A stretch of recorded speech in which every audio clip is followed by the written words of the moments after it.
Ladies and gentlemen, welcome back to the channel. I am Safian FM. We are bringing you another tactic today. This one called the Xabi Alonso Red King version 2. It comes from a member called Vujevic?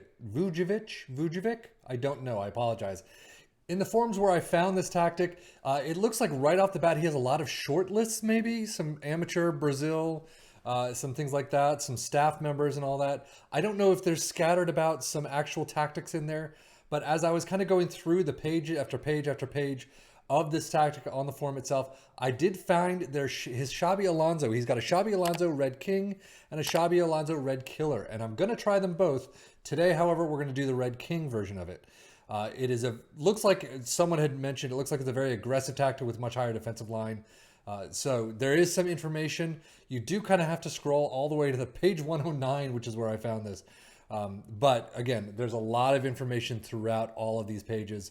So take a look, but we are trying out the Red King today. And right now, sweeper keeper in defense, ball playing defenders all across the center back line, a defensive winger in support on the left and the right, a DM in the left and the right in support, a pressing forward in support on the left and the right, and then an advanced forward in attack up front. So it does not look like it's a very attacking-minded tactic. Mentality is balanced in possession, attacking with the standard. Approach play is pass into space, overlap in the left and right, and focus play down the left and right. Passing directness is shorter, tempo is higher. Low crosses in the final third, work the ball in the box and run at defense. In transition, counter press, counter, distribute quickly and roll it out. And then out of possession, high press line of engagement, much higher defensive line, trigger press much more often, prevent short goalkeeper distribution, and get stuck in. How did it do with our three teams of Tottenham, Newcastle, and Wolves? Well, as you can see, absolutely phenomenal. Tottenham and Wolves actually drawing 82 points. The only difference is goal differential there, 105 for, 49 against for Tottenham, 103 for, 60 against for Wolves. 43 goal differential and 56 goal differential, not too bad. 61 points for Newcastle is pretty much bang on average for them, but Tottenham and Wolves definitely where the story is at. Schedule-wise, Tottenham starting out not too bad. I mean, it got a lot of greens in the first half of the season. You do have a couple of losses, so that's a little bit interesting to see. Brentford, you're out, though. 2-2 penalty loss in the EFL Cup 4th round. FA Cup, Champions League, you keep going through. Champions League semis is where you lose out to Liverpool. Of course, 1-2 and then 2-4. And then, of course, I missed the FA Cup 5th round loss against Newcastle. A not great April and May for Tottenham, but they did get to the semifinals of the Champions League, so a fantastic result there, I guess. Wolves looking a lot spottier in the first half of the season. You do have a nice run here. But you're out again in the FA Cup 3rd round against Newcastle. You're out in the EFL Cup quarters against West Ham 2-3 and have an absolutely phenomenal second part of the season. A loss to Manchester United, but everything else is green except a Leicester draw. So a absolutely phenomenal run there. Newcastle starting out not too bad. I mean, you got an okay August, you got a great September, and then an absolutely horrific October. One win, and that is it.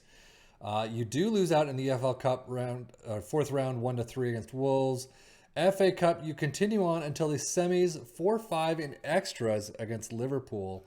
And then, I mean, from the Tottenham game through Liverpool, FA Cup semifinal loss, all the way down is pretty awful. So as always, if you take control of these teams yourself, any of these teams, any team you want, you could probably do a lot better if you take care of your own transfers, if you deal with, shouting in matches, your own training, things like that, you could probably do better than 61 points.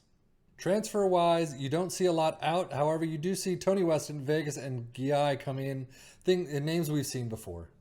Not a lot of money coming in for Wolves, not a lot of money going out. Basically breaking up Luis Neto from Sporting for 190K. So Newcastle does bring in Nelson, Edwards, Boyoma. They brought out Otamendi in. So they've spent some money at least.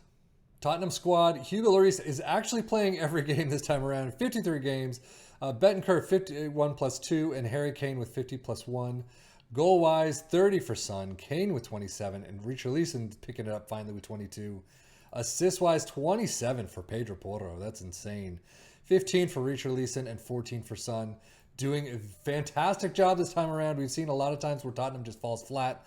Not this one. Richarlison with 7.45 average rating. Kane was 7.4 and Son was 7.34. A fantastic result by Tottenham, no question about it. Wolves, Cunha with 40 plus 2 matches right there. Kilman with 40 plus 1 and Sa with 40. Goal-wise, Cunha with 31. That's just crazy for him. Definitely one of the higher ones that we've seen. Jimenez with 20 and then Collins with 11. Assist-wise, 21 for Sarabia. Another fantastic number there. 12 for Moutinho and Nunes with 10, along with Jimenez and Cunha. There you go. Cunha with double digits for each.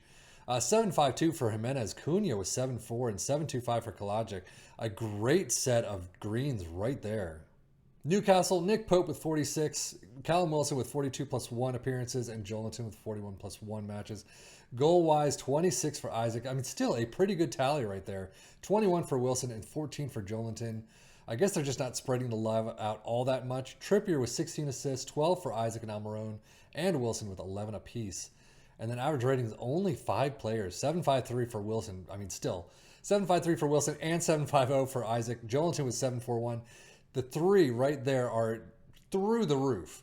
It's just too bad some of these 6.9s just didn't get up there a little bit more. Data Hub, a lot of what we've seen already. Attacking-wise, fantastic. Extremely shaky defensively. Interesting to see where it's a balanced mentality and you don't have a lot of people going forward attacking-wise.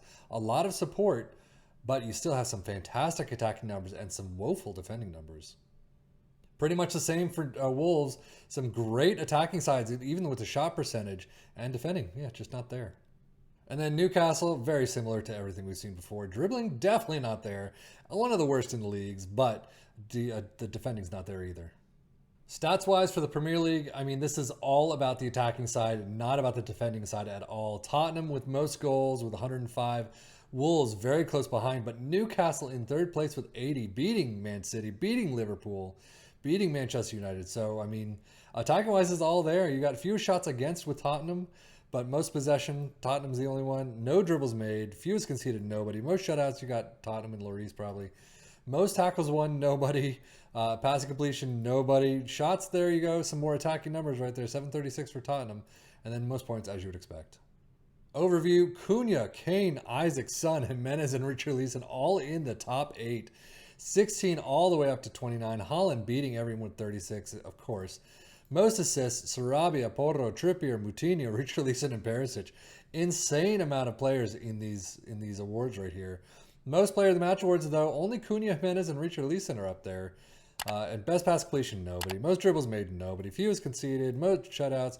You can see Lloris up there. Most tackles, I mean, still nobody.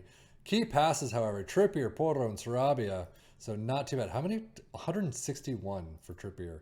No shots, Isaac, Cunha, Son, and Jimenez in there. I mean, there's some of these numbers are crazy. Some of these are completely blank and empty. But overall, I think this was a fantastic result for Tottenham. An even better result for Wolves. If you're taking Wolves, take a look at a tactic like this. It could definitely work. And it could work even better if you throw your own shouts in there, your own transfers, training, things like that. But I am Seffian FM for the Football Manager blog channel saying thank you so much for watching. Take care and enjoy.